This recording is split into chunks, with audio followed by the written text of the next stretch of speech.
Ever wondered how to make the most out of your working holiday visa and settle in a foreign country?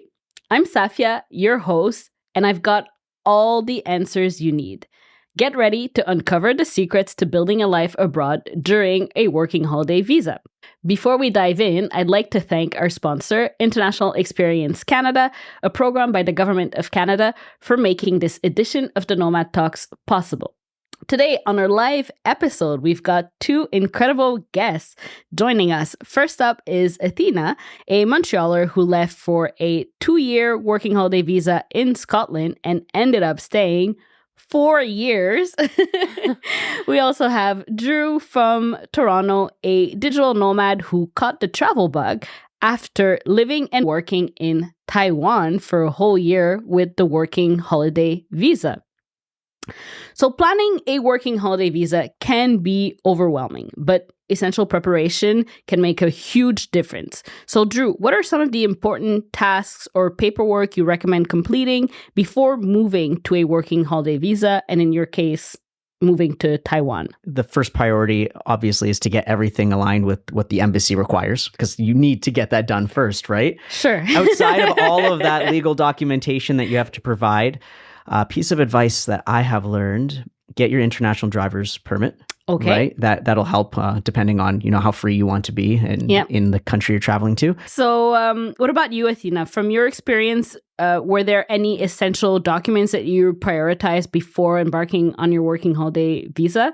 Because if I'm not mistaken, when applying for a working holiday visa to the UK, you need to provide biometrics. The biometrics, you have to submit everything hard copy. So they want you to drive to Ottawa, do your biometrics, and have your full printed everything when you show up. That includes actually bank statements that have your minimum you need to have a certain amount in your bank account to be approved. They actually check that. They actually do check that, because I had a friend who had to move funds into her account and then move them out when she was done. Yeah. And basically they want to have everything all hard copy. And the bank statement one was really important. They want it actually certified by your bank. You can't just print anything off. So that would be something to get organized right away. But most of these websites, like the International Experience Canada website, has a checklist for every country that you would want to go to. And it's super easy once you just do it methodically, like check your list and check it twice, and make sure that you have everything organized. But the main one, I think, and also your passport needs to be valid for a certain amount of time. My passport was due to expire in 3 years. I knew that I was going to be going away for a while. And if I renewed, I didn't want to have to carry around 2 passports everywhere. The one that had my visa and my residence card, and the other one. So I made sure that I went to Canada government and was like, all right, okay, I need a passport that's going to be valid for as long as possible. You have to write a little letter why you want that. Because it expires in 3 years, I'm guessing, because the thing is that the visa is associated with your passport number. Yes. So if your visa your passport does expire, then you have to go through the whole process again, right? Yeah, exactly. And my passport now only has about 3 pages left, and some countries are really specific about that. So I'm going to apply for one, even though it only expires in 2026. I'm going to apply for a new passport really quickly. And I'm going to have to write another letter to the government to be like, hey, my passport's nearly full. I don't want to be stuck around abroad somewhere. I can't enter a country. I didn't know the page numbers. Even if there's space on the pages for them to stamp. No, a lot of them say you need a full blank page. Wow, I didn't know that. Oh, fascinating. So I would make sure that your passport's thank you for naked. reminding me. Now I'm going to go check. What you said reminded me of something important that I forgot in terms of bureaucracy. Yes. Before moving to Taiwan, I went to my bank and I told them I'm going overseas for like a year. Do you recommend any services or any credit card that would help me in my travels when I'm outside? And they signed me up. They paid my year waiver fee. So it was like a promotion. Okay. And they signed me up for an international credit card, assuming you have good credit and everything, an international credit card that allowed me to avoid paying any currency exchange fees on any payments. Wow. So I was using that overseas in Taiwan, because you can't get a credit card in Taiwan. You only get a debit visa. So there were some places where I had to use my credit card, and it definitely helped. So good to know. Yeah. I didn't think about that. So if you've just joined us and you're unfamiliar with the working holiday visa, no worries. just check the comments here. We'll leave a link for International Experience Canada that Athena mentioned, where you'll have all the details and all the information. But in a nutshell, basically, the working holiday visa is tailored for young Canadians between the ages of 18 to 35, sometimes 30, and it's offering up to 1 to 2 years of travel where you can live, work in more than 30 incredible destinations around the world. So it's really an epic adventure, the working holiday visa. Just ask Athena and Drew. I'm sure they would agree. It is good. Yeah. So Drew, moving to a new country can be a roller coaster of emotions. So when you first arrive in Taiwan, what were your initial feelings? Was it excitement, nerves, or a combination of both, since it was your first time in Asia? Yeah, that was. Yeah. For me, it was a little overwhelming right away, right? Because you're surrounded by a culture you don't really understand completely. And You're surrounded by a motorbikes. language you can't read, you can't communicate with people, at least not to the extent you want to, right? So I was a little disoriented, a little confused. But again, I established a safety network of friends before coming, and I think that's a smart move to do to help you assimilate into the culture. I had a flood of excitement, obviously, because this is the beginning of an adventure, and it's in the beginning of an adventure because you planned it out to be an adventure. Right. So I think you have this mixture of feelings right away, and slowly, as you find your place in that environment, the excitement and the adventure overpowers the worry that you have at the beginning. So Even for you, Athena, how did you experience the whole move? Did you have similar emotions, or did you have a unique perspective when you arrived in the UK? I think I was a bit lucky because I had visited Edinburgh with my friend Brad, who was on the youth visa already. Well, he had been on the visa the year before, so I knew a bunch of his contacts already. Okay. Just friends, though. And then also because of my career, so I'm a civil engineer, but worked in construction. I had Skyped a lot of recruiters on LinkedIn. I have a very comprehensive LinkedIn profile. So I Skyped a recruiter before I left. And so I had job interviews already lined up before I showed up. So I felt a little bit of safety in that. And I also saved 5 months worth of living expenses just in case. And I also had a stack of my waitressing resumes as well. Just in In case. So I had a few backup plans. So I felt quite a bit safer than probably most people, like maybe you did, Drew. Completely unheard of, didn't know really that many people, hadn't ever set your foot down on land there. So I had a little bit more of a safety net, but it was still scary to just pack my life into 2 suitcases. that's right. Yeah, I secured a job and everything before going as well. I had a job, I had an apartment already all planned out to me. I had met with my employer through Skype, through similar means that you did and such. And yeah, I had a safety network as well. So all the steps you took, I think it's good advice, because it's good to make sure you are set up in a way in case something fails or something doesn't work out, that you have that extra safety for It's sure. still scary though, because you're kind of going into the unknown and you're just hoping for the best. You're like, you don't know what let's to do it. expect. It's gonna be You don't know what to amazing. expect. Because traveling to a new destination on itself is an adventure. So Athena, what were some of the first things you did to make yourself comfortable in your new surroundings? So I made sure that I rented an Airbnb for 3 weeks. I didn't have accommodation yet. So I had given myself time to kind of find out where I was going to live, but I made sure that I stayed in an Airbnb where I wasn't alone. So I had local folks that could recommend me restaurants, show me where to do my shopping, tell me where I should be looking for apartments if I was really stuck, because actually Edinburgh housing market's insane. So I went to over 10 flat visits before I actually found one that it was really competitive. Wow. And I ended up having to live with 3 flatmates, which is not my favorite thing in the world, but it was fine. And then, just make sure that you have your work set up however you want to do it. I mean, I know some people that worked in a hostel when they were there. So they lived in the hostel dorms. So they had their accommodation worked out. And then they got a restaurant job just to kind of fill the space. So, I mean, it depends on your level of comfort. Like you were quite organized. I was pretty organized. So those were the first things. And then, start to explore the grocery stores. For me, food is really important. Right. So I wanted to explore the grocery stores to find all my favorite things. To get your bearings and everything. I understand. And what about you, Drew? Can you share with us some of your experience of settling down and making your new place feel like home during your working holiday visa in Taiwan? Yeah, for mine, it was a little bit unique because I went in during COVID, so they had a very comprehensive quarantine settlement in place. I was in quarantine for 2 weeks, 14 days in my apartment. I couldn't step outside. So but it was in your apartment. It was in my apartment. That's right. They picked me up at the airport in like a special COVID taxi. They drove me all the way. I think it was about an hour and a half because I chose not to live in Taipei. I lived in a southern city outside of the main city, right? Hsinchu is the name of the city. And they drove me all the way there. They brought me up to my room. They closed the door and said, okay, like you're stuck here now for 2 weeks. And interestingly, I did not have a window with any sunlight. Ooh. My window open. I had a window, but it faced a brick wall because I was in between an alley. So I did not have any natural sunlight for 2 weeks. And I swear my color changed. Yes. That must be so weird. It was very weird. After you're like... Yeah. I was like, what is sun? What is sun? But while I was in that 2 weeks, I think it gave me a lot of time to plan out what I wanted to do for my first month or so, to organize events with people who I was going to meet up in Taipei with and in the local area. And I got to organize my actual living space in the ways that I want it to feel like home.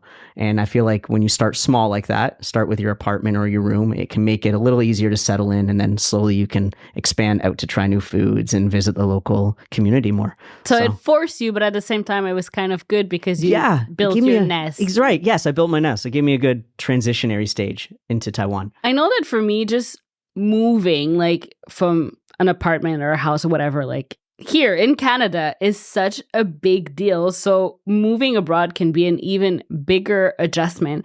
So Athena, how did you find your accommodation? You spoke about it a little bit. So what were the steps that you took to find your accommodation in Scotland? So in the UK, the big way to find like a room sharing situation, which is what I could afford knowing that I wasn't going to have a job right away. Yeah. There's something called Spare Room. So I was on the Spare Room website, basically messaging people who were offering a spare room and then going to interviews with the flatmates or whoever you were going to live with. And basically they decide like based on your lifestyle, whether you get along, whether you don't, if you're going to be a good fit. And typically they're interviewing a whole bunch of people in the same day. So it was more trying to get a good vibe with the people that you were around with and seeing if it was going to work. Like I don't know how many people I sat and chatted to that were like, oh yeah, I work in a bar and I'm up half the night and I come home at 4. And I'm like, oh yeah, that's not going to work for me. I'm probably not going to work in a bar like a 9 to 5. So a lot of it is just getting the right feel. And if you are going to be living with people, I don't know how room renting really works in Canada because I don't do it. But actually having a sit down and a chat and like a cup of tea or something with the people that you could potentially be living with is a good move because you could be unpleasantly surprised. Was it a stressful process or? It's more stressful because of the competition. I wouldn't say it's stressful because it was dodgy in any way. Most people are pretty upfront about it because they also don't want to be living with a total weirdo. So you get the real feel right away. I hear you. So Drew, you mentioned that when you arrived in Taiwan, they picked you up and brought you to your apartment. So I'm guessing you had an apartment before leaving. So how did you, what are some of the challenges or surprises that you encountered while looking for accommodation since you did it kind of in advance? Yeah, Taiwan's not really a destination I think a lot of people choose to go to for a working holiday visa. So I don't think Taiwan has the infrastructure available to make it easy for people to do that research. Okay. Once I got my visa approved, I then knew, okay, everything is my responsibility. I got to find an apartment and I have to find an employer. Yes. And with the way that the Taiwan government sets up their working holiday visa, they don't really communicate it well to small businesses what this visa is. Ooh. So when I was applying for apartments, they were asking, or for even my job, they were asking for like a permit card, a resident card, and I didn't have any of that. I only said I have an immigration ID number that says I'm coming to Taiwan on a working holiday visa. Like, what is a working holiday visa? Right? And they would get skeptical that I'm kind of scamming it.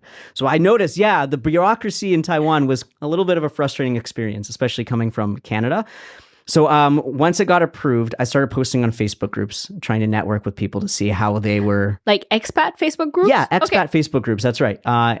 Seeing how they were finding jobs before arriving in Taiwan. Right. And I came across a gentleman. He's American. He started his own business in Taiwan specifically to help connect local schools with people from Canada, Australia, anywhere to come in and with native speakers. Yeah, that's right. Okay. So he signed me on a contract working under him. I was a little skeptical at first because I was just meeting this random dude on Facebook. So I did a lot of interviews with him. Okay. Right? He sent me his website. I did a lot of Zoom calls to see if this was legitimate, and it was. And what they did is for free. I didn't have to pay him a fee because the schools that he works with are the people that pay him. They pay. Yeah, the they pay him. Fee. That's right. Yeah. So he connected me with an apartment. Okay. I'm the one that actually found the apartment on a Taiwanese website, which was very, very hard to navigate because I was going to say, I'm pretty sure it's not in English. No, it's not. So I would send him all the apartments I think look nice, and he would actually go to them and he would tour and he would video call me on the tour. Wow. Yeah. And I would say that's super important as well. Like, don't ever, if you're trying to find an apartment or an accommodation, don't ever pay a deposit or anything without seeing it. Like, exactly. You can be scammed so easily, especially as a foreigner. Yes, that's right. Good and advice. They refused to even talk to me unless I was like in Taiwan or had a resident card. Oh. So this gentleman had to kind of go in for me and put his name down as the person that's going to be renting. Oh, wow. That's an interesting process. Right. That's what I mean. The bureaucracy really had confusing steps involved. Yeah. Turned out I got the apartment. I paid my deposit through him. Okay. Right, and everything. And then he got me my job at the school as well. Wow. We did our interview process. So everything was signed after about 2 months of lots of communication back and forth to find my job and find my apartment.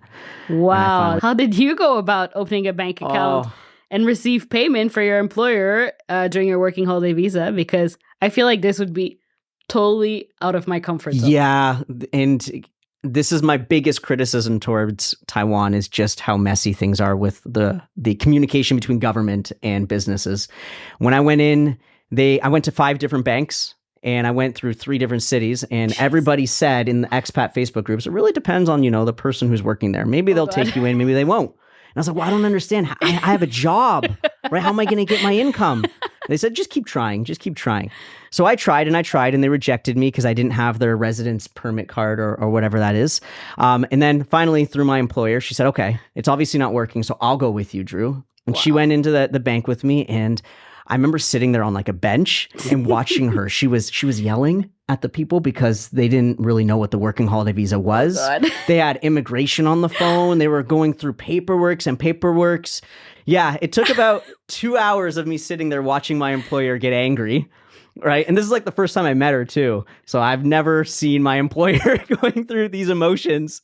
At least she has your back. Yeah, right. Yeah. Well, hey, she's got me over there. She has to pay me, right? Unbelievable. Yeah. So I finally got my card. It was a debit visa. It allowed for me to use the transit system through their own points-based system. Yeah, I could tap on. I could send e-transfers and receive e-transfers and everything. But it did not allow me to use the card outside of Taiwan. Oh. It flags kind of an issue, and that's why I recommended earlier getting a international credit card if you can. So, Yeah. That's really important. Yeah. And so what about you, Athena? Were there any specific documents that were required when opening a bank account in Scotland? Like, was it as strenuous and difficult as Drew in Taiwan? Hope not. Yeah. Oh, really? Well, so the UK, because of the banking crisis that happened way back in the day, they're very strict about like money laundering and all kinds of stuff. So they're really difficult to open a bank account as well. And I actually paid a company called Britbound to help me get my national insurance number, which is like your SIN number. Yeah. And also open a bank account because they have connections with some of the banks, knowing that people are coming over on the youth visa. So you need an address, which is kind of a catch-22 because you can't get a flat without having a bank account to transfer your Oh my God. bank, like your payments. A vicious circle. I know. Makes no sense. So this Britbound whatever helped me make an appointment at a bank that would actually take me, and they let me use my Airbnb address as my home address while I was getting my bank card and everything set up. So like not easy in the UK either. Something that might actually work, kind of a similar situation to what you did.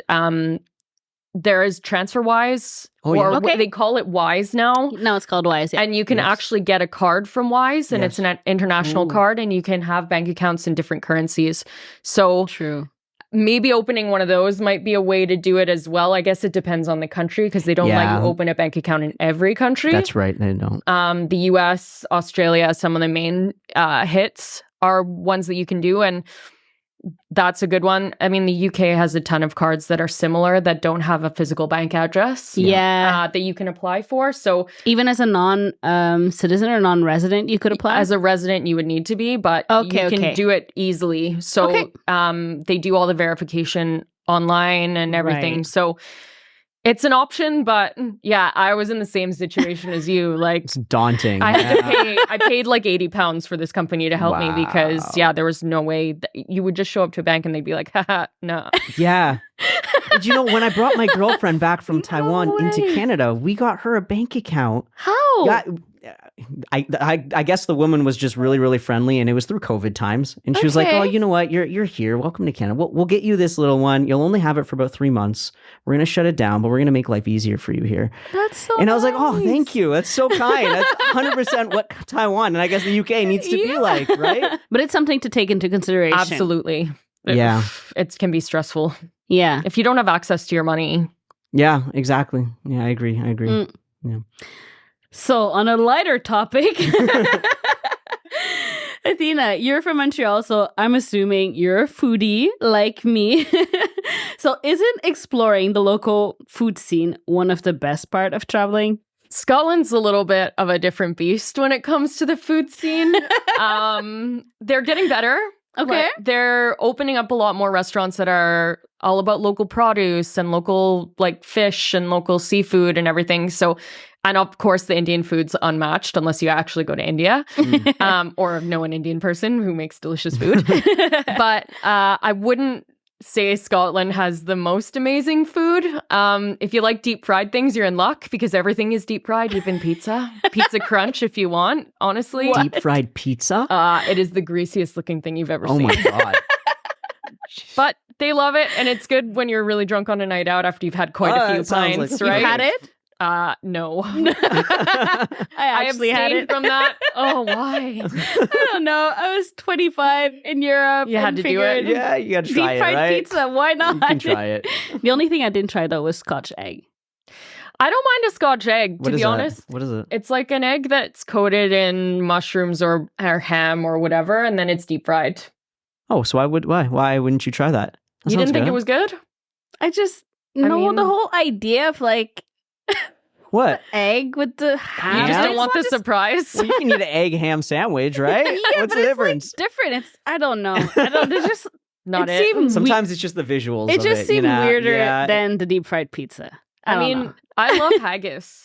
To be honest, a lot of people were like, ew, And what haggis is that? Can you please I explain don't it? even know. Yeah, you're speaking a different language to me. I mean, feel like this one is worse. If I describe it to people, I try to not tell people what it is intentionally until they eat it and then they like it. And then I tell them that it's like basically the innards of a sheep cooked inside a sheep's oh stomach. my god. So that sounds yummy. it's really delicious. They season it really well. And it doesn't come in the bag of the stomach. It comes Yeah. in like a little puck. So it kind of looks like blood pudding if you've ever had English blood pudding. No. I find blood pudding too greasy for me, but I love a haggis. So I don't know. It depends what you like.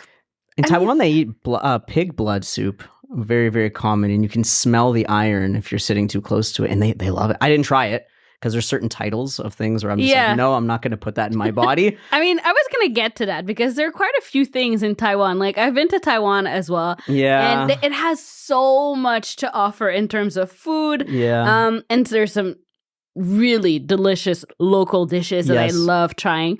But there's also stuff like snake soup, Yes. snake blood, and stinky tofu. Those are the Can you things tell us just a few? Okay, we don't have to talk about those things, but what about like some of the good things that you experienced? Okay. in I'm not Taiwan? much of a food person. I actually don't really like, unlike most people, and you guys are going to think I'm very weird. I don't really enjoy eating food. I don't get happiness from eating food. I eat food to be full. I eat food so I can continue on with my day. It's like a task. It's not fun for me. So I'm the worst person you could be asking for this.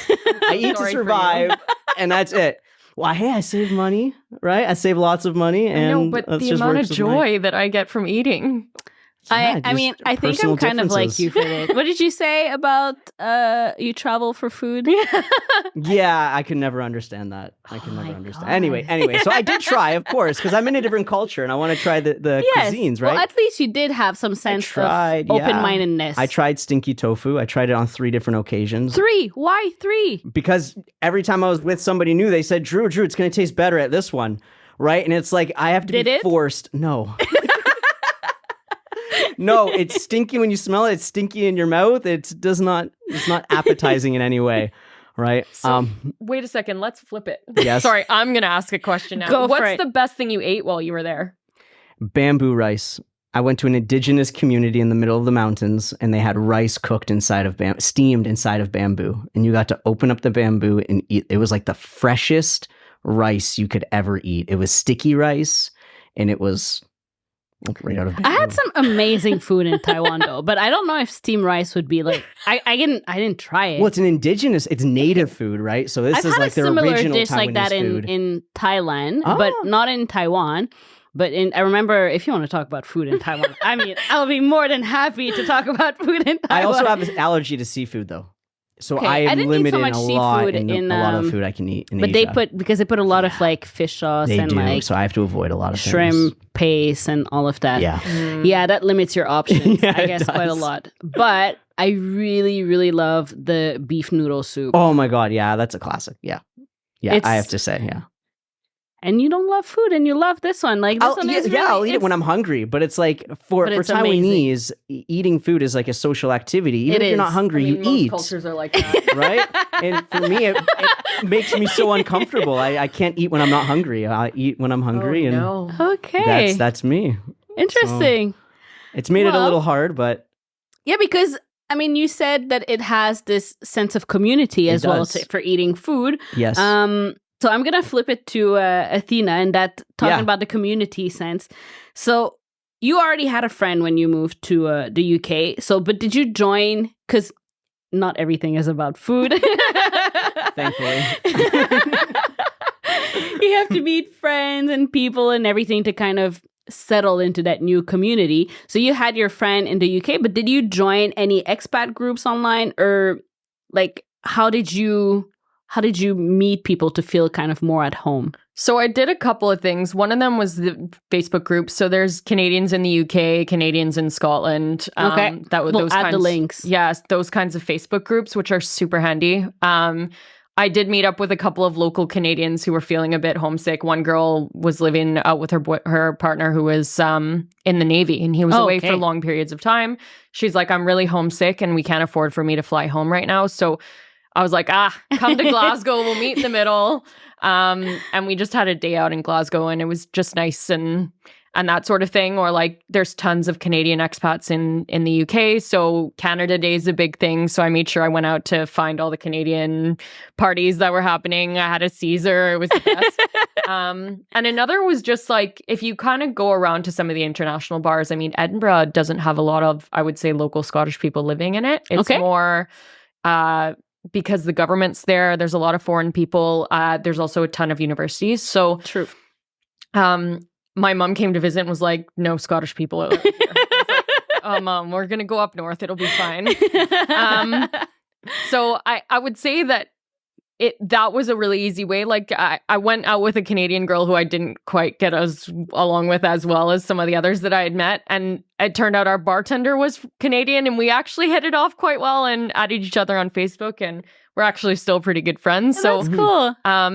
that's a way. And then another one is I used Bumble BFF. So like the yes, Bumble Bumble BFF Yeah. has an option for friends. So you make yourself a little profile, and then you match with people and meet them up. Yeah. And that actually worked well for me in Glasgow. And It's coming up a lot, the Bumble BFF Yes, thing. yeah. I thought it was only for dating, but it seems like you can actually... Do they still have that Bumble BFF Yep. part of it? They do. I've actually used it in Montreal since I've come back because most of my friends have become adults while I've not. They all got married and had kids, and I'm like, not about that life. Party all the time. So I'm doing it. I see. I don't know. I find it amazing that you can use those tips that you've used abroad back home as well, because it's true. Like, your life changed, your friend's life changed and everything. So you still want to have a social life when you're back here. That's interesting. And what about you, Drew? Did you connect with the expat communities, or did you explore other ways to find a sense of belonging during your working holiday visa? Yeah, I did a lot of networking before arriving in Taiwan. I part of many Facebook groups, and I did use some social media apps as well that connected me with different people from different areas around Taiwan. Okay. So I knew... What are some of those apps just for our audience? Yeah, Meetup was one of them. I did have Bumble BFF at one point, and I did use Tinder as well at one point. Really? Yeah. Okay. Yeah, lots of people do that. But again, it does depend on the intention of the people going in that app. You can find people on there that are obviously on there for the wrong reasons. But I did make honest connections, and some of those connections are still following me on Instagram now as I continue my travels and such. So I did create a network of friends in different cities across Taiwan. Okay. So as I was traveling throughout, on weekends when I wasn't working, I would meet up with people that I had been chatting with for 2 or 3 months casually online before. And they would show me the local cuisines, and they would show me the local markets. So you always had someone wherever you went? Yeah, I had that established. And it took about 4 months before moving to Taiwan of just networking and making sure I felt safe enough with a small social network. But unlike you, and I'm going to assume you're more extroverted than introverted, right? Medium? Yeah, I would label myself as a extroverted introvert. So I don't really like to be at parties. I don't like to go to things like that. It kind of takes my energy out of me. So when I do have a friend, and I did make a good friend at the school I worked with. It was a private small school, so we didn't have a big team. It was just me and one other teacher. Oh, wow. Managing the whole school together. Yeah, so we got really close, and for me, I prefer those close friendships over distance friendships, and lots of them. I'm not saying you had that. I'm not sure. Not really, but at the same time, I also joined sports teams. So I met a guy on Bumble who was like, "Oh, my softball team needs a girl because they're co-ed teams, so you need a certain amount of girls to play in each game." And he was like, "I'm actually going on holiday, but can you go play for my team?" And I was like, "Yeah, sure, whatever." So rocked up, played softball, and then joined the league because it was something to do. Yeah. So that was a way to do it as well. And I ended up curling with some of the folks because I used to be a competitive curler in Canada. So that worked out well. But yeah, I joined a sports team. So at least that was something to do on like a Thursday night. Yeah. And we did tournaments around the UK too. So like sports teams are a good way as well. So cool. Yeah. Also, I went on Facebook and found events. So you can see local events that are happening. So one of them was actually a rave. And I posted like, "Is this safe for single ladies? Like, please send me a private message." And one of the guys that messaged was actually one of the DJs. And I ended up like partying with him backstage until like 5 o'clock with his sister. And rock it was really fun. You just keep saying yes to these experiences. It gets better and better. I didn't accept sporting events, but I did get an invitation to perform at a jazz bar.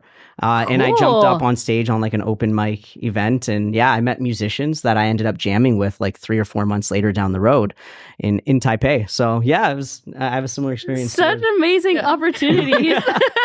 You just got to get creative. I was just going to say, if you're going there with the mindset of change, right? Yeah. And having an open mind, then I feel like just say yes to opportunities when they come, and you'd be surprised where they lead you to and the connections you have. Always say yes. A bit on a different topic.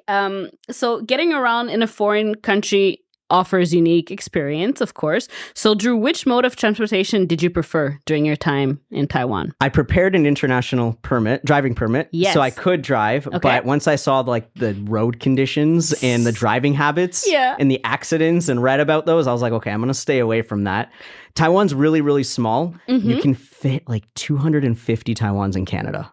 Whoa. And I remember, it's a weird stat for me to know, but I was teaching it to my students, so that's why I know. Fun fact, I want you in my team at the next trivia night.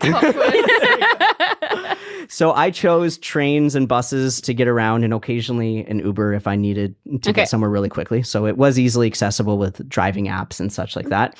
About 5 months into my trip, I met my girlfriend, and she had been an experienced scooter driver, and scooters are very, very common in Taiwan. Really? Yeah, she knew those roads like crazy. It actually terrified me. I was on the back yelling at her all the time to slow down, don't go too fast, and etc. But thankfully, no accidents ever happened.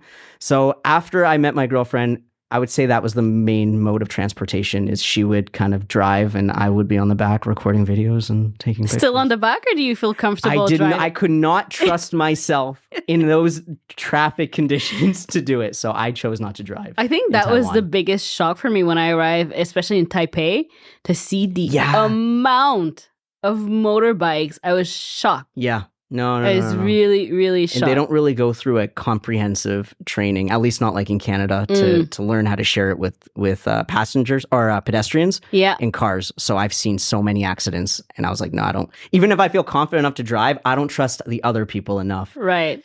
I can understand that. An accident. And what about you, Athena? I mean, you ended up spending 4 years in Scotland. So what was your go-to mode of transportation during your time there? I like to walk places because I find you learn the most. So I tried my best to walk everywhere that I could. But my work ended up being quite far from Edinburgh, and I was settled there already. So I tried to do the train and the bus thing, but it was literally like an hour and 15 minutes, an hour and 45 minutes at times, Painful. depending on, I know. And switching trains and, oh no, I'm stuck at this remote train station. Where am I? So I eventually broke down and got a car. Okay. When you move countries, and I'm sure like Taiwan's the same, you don't have any credit. So I had to buy my car cash. I had to pay all my insurance for the year upfront cash. Oh my God. And then they also drive on the other side of the road. So I had to mentally prepare myself for that. Yeah. Real life trick to driving on the other side of the road that you're normally used to. The driver is always in the middle of the road.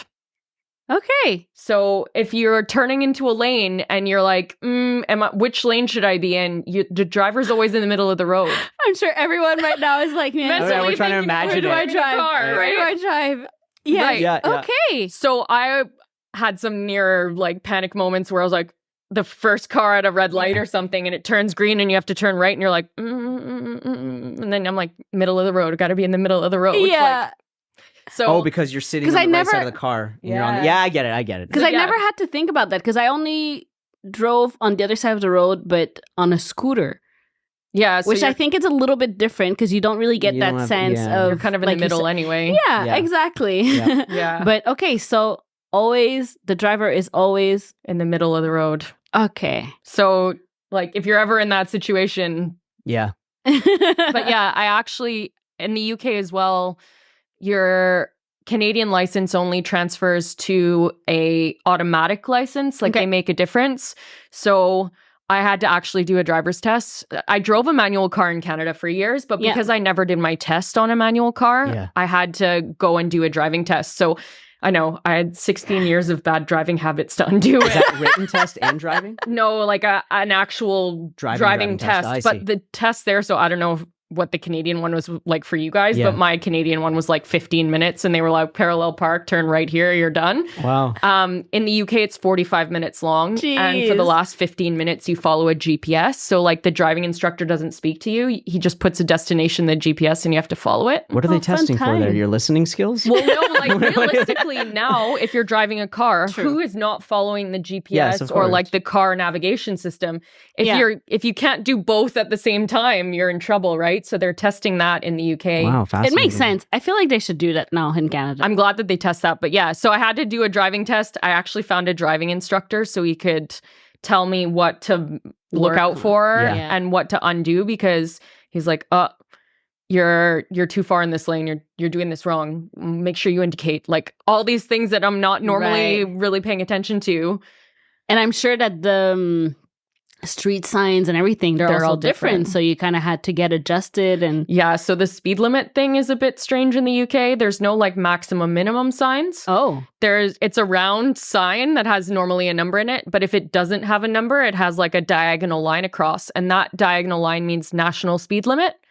So you better know what it is. Well, this is it. So I was like, what is this national speed limit? What? So if you're on a dual carriageway, so 2 lanes in one direction, it's 70 miles an hour. If it's 1 lane in one direction, because it's in miles per hour. It's miles per hour as well. And then if it's 60 if it's a single lane in each direction, and then if you're on one of the like north of Scotland roads, it's 50 miles an hour, which is the ones that have like the pullovers, because it's only one road for both directions. So yeah, those are fun.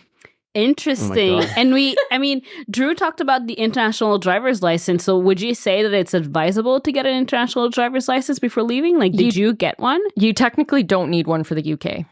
Okay, because they understand our license because we're Commonwealth maybe, but also just because we have like most of our licenses are pretty straightforward for them. Okay. So I didn't have that issue, but you can only legally drive on your Canadian license for 18 months. So if you are planning to be there for the full 2 years, you need to change your license. Which is what you had to do. Yeah. And I didn't want to have to, manual cars are way more common there. So I didn't want to have to go and pay extra money and then have to really search for an automatic. So I just did the test. Right the away. International permit only gives you 1 year anyway. True. So. You do have to renew it after a year. So basically what you did is right from the beginning, you applied for the...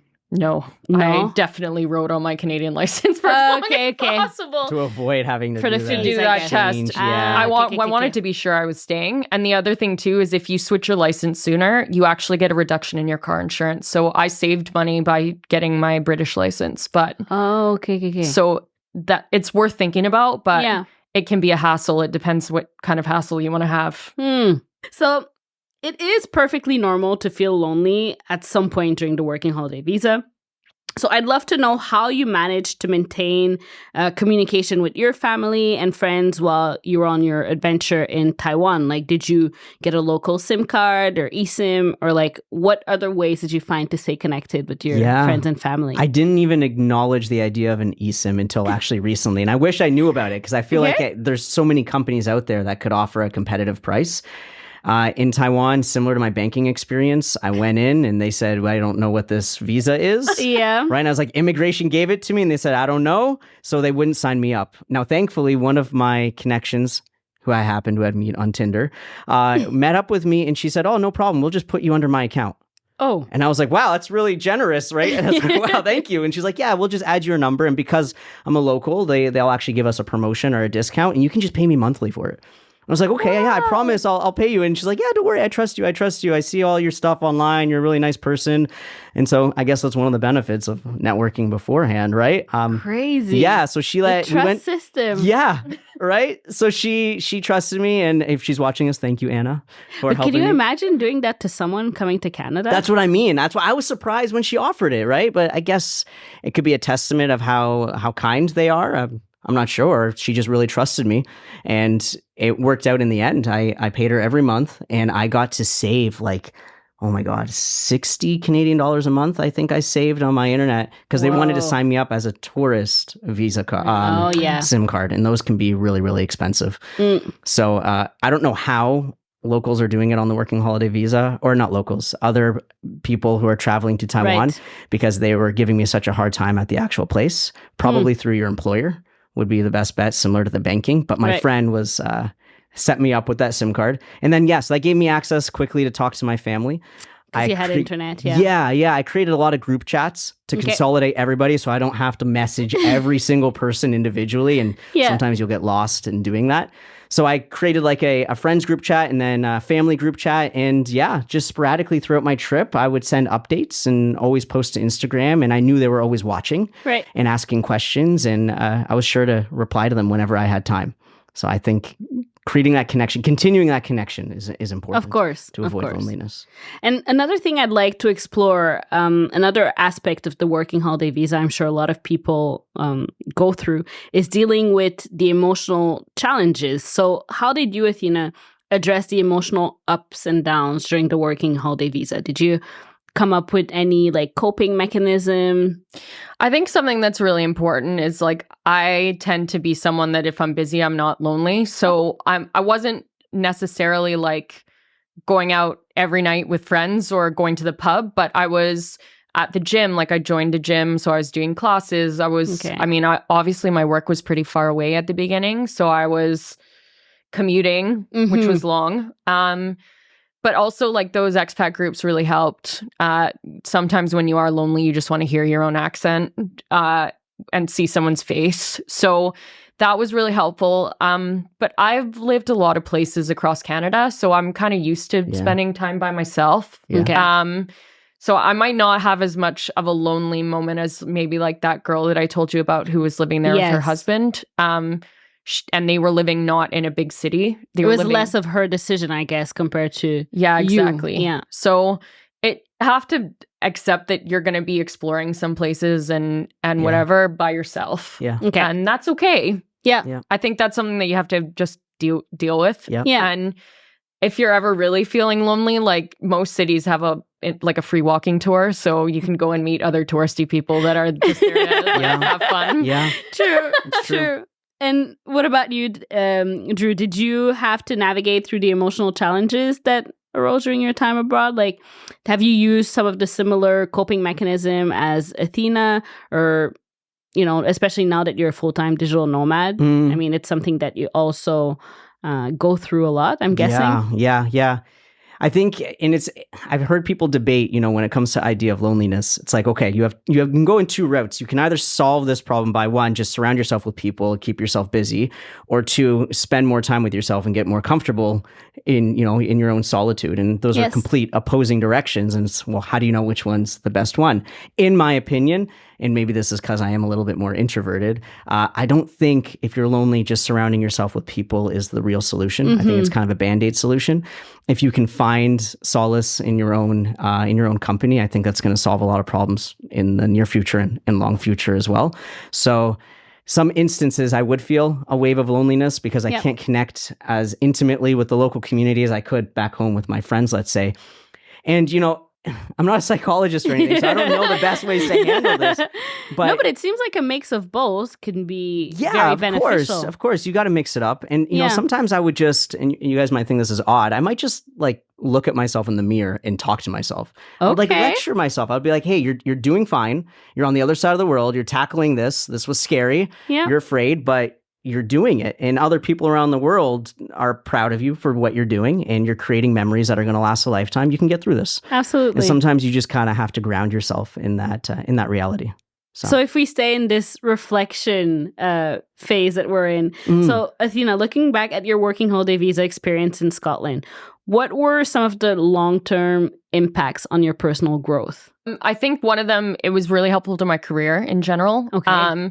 Because now I have that international experience on my resume. So like the fact that I've worked, well, especially working near the EU, like we did deal a lot with those countries in the EU. So I always have that kind of like savvy in my business now with my new career, like with my work here. So that's definitely a plus.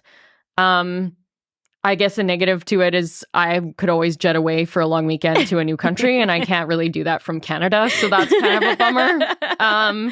Because yes, one of my ways that I totally fought the loneliness is like, where am I going to go next weekend? And then we book like a cheap flight somewhere. So I think that that's something that I'm really missing. And it's kind of, I'm struggling with that being home now. Yeah.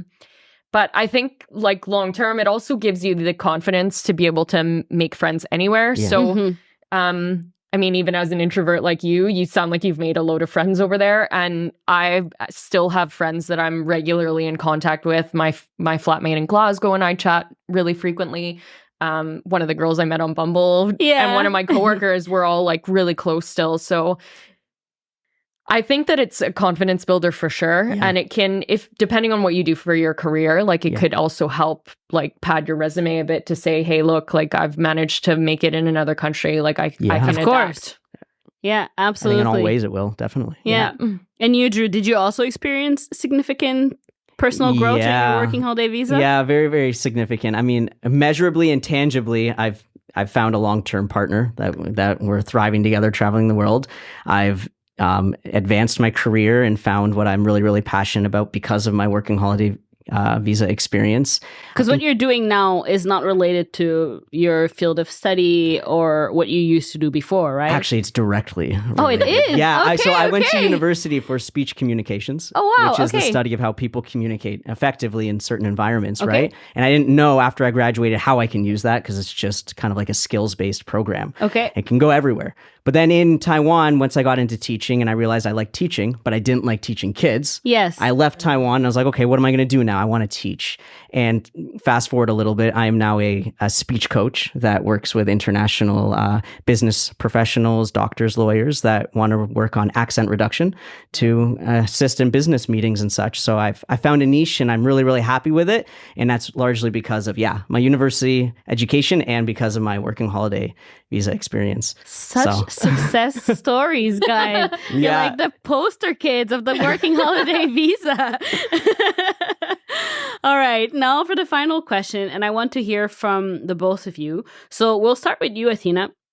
Considering all the incredible experiences and memories that you made during your 4 years abroad, would you recommend the adventure of a working holiday visa to others seeking something similar? Absolutely. So I actually did it at my current work. Sorry, guys.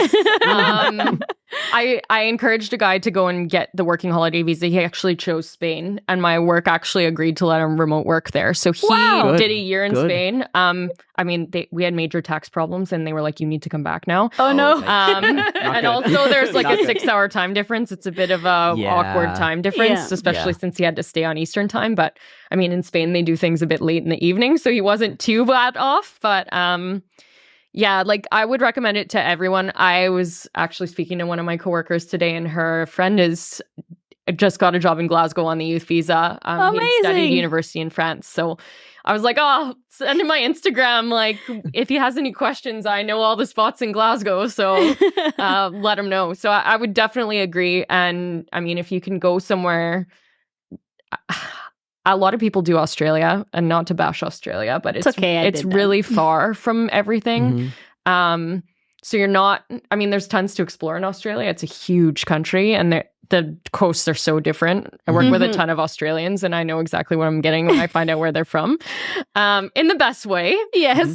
But I would definitely recommend it, especially if you can go to a place that's closer to Europe where you can pop away to different holidays, is what, like, my experience. I don't know. I feel like I'm biased, obviously, but I have traveled to a lot of countries as well, and I would recommend that because you get a lot more popping away on the weekend to some new country where you can kind of like give yourself a little bit of a palate cleanser from your new life, and just see what other people are doing elsewhere. So I 100% agree. Yeah. 100% great advice. agree. Yeah, I agree. And now, Drew, what's your take on this? Would you recommend a working holiday visa abroad for those watching us today that are kind of unsure about taking the leap? I cannot think of like any reason, like literally I've tried to think of it when people have asked me, how was it, right? I can't think of any reason why you shouldn't do it. Because even if you don't like it, you're wiser because of it. You know more about yourself, right? Even if you have anxiety while you're doing it, you know what's causing it. You know your weaknesses. It does provide a good opportunity to understand yourself a little better. And if it is a great experience, I think you become more humbled, being able to understand and appreciate cultures that are radically different from your own, and how the world literally changes as you move around it. So I think the wisdom you can gain from being in different cultures and traveling and making new connections and new stories is worth any short-term costs of having to dive in. So I think just to follow that up, you can always come home. Yeah. So if it is going really badly, which it probably won't, but if you hate it and it's not your bag, like, you can always just book a flight home. Yeah. It's not the end of the world. No. You tried it, at least. This is it. Like, you don't know. Yep. That's right. And you can always come home. At least you can say you did it still. This is You it. can still say you did it. So you have no excuses. That's right. Just do it. Thank you, Athena. Thanks, Drew, for joining us today and for sharing your working holiday visa experience. So for those of you that are watching us at home, it is now your turn to ask any questions that you might have. Just write them down here in the comments, and we will take 2 questions that we can answer. So here we go. All right, first one is for Drew. Someone would like to know if you could change one thing about either the build-up to the move or the settling in process. What would it be? Oh my God, that's a hard question. I feel like I could have done more research to learn about those problems before I got there to experience that. It was kind of a curveball. Okay. And if I had spent more time networking with people who are specifically on the working holiday visa, which is rare. Right? I didn't meet many people who were on it. They were all on work visas, so they couldn't really provide me that insight. But if I had done more research in those groups, right, you can search, keyword search in groups, working holiday visa, and then message directly people who had that visa. I feel like they could have warned me about some of the issues that I was about to face. So if you're thinking of doing a working holiday visa to Taiwan, find Drew on one of those groups and ask him all of your questions. I'll answer them to the best I can, when I can. All right, let's check another question. So this one is for Athena. So what is the average flat price in Scotland? This is what's stressing me the most. Oh, this question comes up a lot when people ask me about this. It depends on the city that you live in. Okay. So some of them are definitely more expensive than others. Edinburgh is probably the most expensive of the cities. Yeah. So if you're planning to move there, like I would say, unless you don't want to have flatmates, like flatmate, you could probably pay between £500 and £700 a month. Like $1,000, $1,200 to have roommates. Canadian. And then, yeah, it's expensive there. And then if you're looking for a solo flat, I mean, a lot of them are basements and it's dark and damp. You're looking anywhere between, in Edinburgh, like £1,200 to £1,700 a month. And that doesn't include bills, which are crazy right now because of the energy crisis. So just to give you an idea, when I lived in Glasgow, I lived with my partner at the time. We had a 2-bed, 2-bath flat, well insulated. It was relatively recent for Scotland. We were paying about £40 to £50 a month for gas and electric. Okay. But then once I left, he was saying that it jacked up to like about £100, £110 a month. Wow. That's almost for 3 gas times. Yeah, and you don't run the heat 24 hours a day there when it's hot or cold. You run it for about 5 or 6 hours a day because of the price. Wow. So, that sucks. I would say Edinburgh is very expensive. Glasgow, you can get away with a better deal. Okay. I paid about $550 a few years ago for my flat, but I only had one flatmate, which was great, and I was right in a central location. Do these prices change depending how far away you are on the outskirts? Yeah, of course. The center, right? But then you're paying like crazy train fees to commute. Oh. So it's more where you live and what you're doing. And I mean, fuel is very expensive too. Like when I was there, when I left, diesel was £1.27 a liter. And when I went back, it was somewhere around £2 a liter. So that's like $4 a liter. And we're complaining about like $1.79 here. Yeah. The last time I was in Italy for work, I did a project for 8 months last year and gas was €2.20 a liter. Yeah. So like factor that into whatever you're doing as well. It's going to cost money to get around. So you want to be more local to what you can be. Yeah. But most of Central Europe too is a lot cheaper for public transport. It's Scotland. Scotland's a little bit more, everything's further away. It's quite a large country. So yeah, I would say that those are pretty drastic price differences. And then if you go up further into the north, it's definitely a little bit cheaper. Okay. Aberdeen used to be crazy because of the oil and gas scene up there. So that's in the northeast. It used to be the big oil and gas town. Used to be really expensive. Now oil and gas has kind of gone down a little bit. So it's a little bit more affordable, more comparable to, I would say, Glasgow. Okay. So it depends where you're living. The housing market's competitive. So I would be careful, especially after COVID when all the people that were in couples split up. Ooh. You should have seen that. Factor to consider. It definitely wasn't as crazy when I moved to Glasgow to find a flat. And then during COVID, it was like impossible. Really? Yeah, because everyone realized they couldn't live with their partner. Wow. COVID is strong. It is. Oh my God. Unexpected. It changed the whole landscape of everything. It did. I know it did. Yeah. Wow. That's crazy. Crazy. Yeah. All right. So on that note. If you have a question that we couldn't answer, we didn't have time to answer, just write them here in the comments and we will make sure to reply to every single one of you.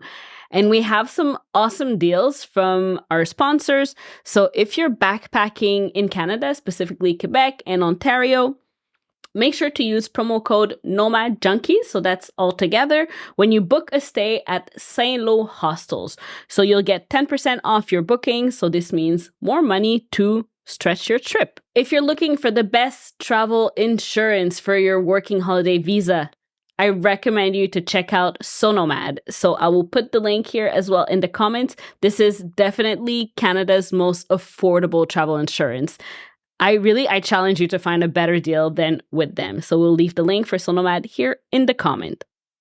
So if ever you decide to travel and work abroad on the working holiday visa, you'll find all of the details on the International Experience Canada website. We'll put the links in the comment. So thanks again to International Experience Canada for making the Nomad Talks possible. If you like this video, give us a thumbs up and don't forget to subscribe to our channel. We have tons of other videos about the working holiday visa, and we will put the links here in the description, so don't miss out on all of these videos.